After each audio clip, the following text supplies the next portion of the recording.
pagdagbag, ano nang bagong Kira na.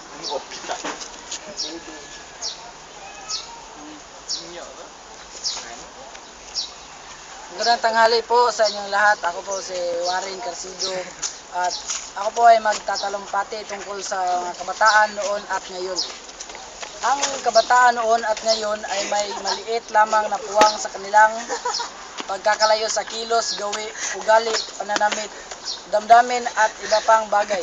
Sinasabing ang mga kabataan noon ay higit na magalang, masunurin at mabait, di tulad ng mga kabataan ngayon.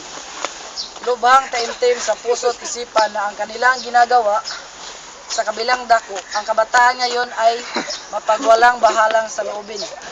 Lalong masinop sa pag-ayos ng katawan at pananamit at lubhang matapat sa pagsunod sa batas ng mga kanilang mga magulang.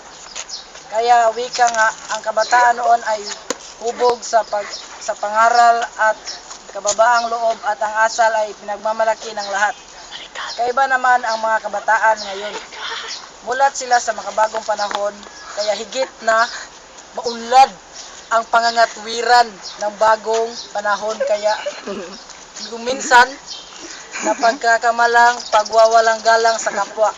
Lubhang mapangahas sa mga gawain at mahilig sa maraming uri ng paglilibang ang mga bata ngayon. Ang kabataan noon at ngayon ay pag-asa ng bayan natin.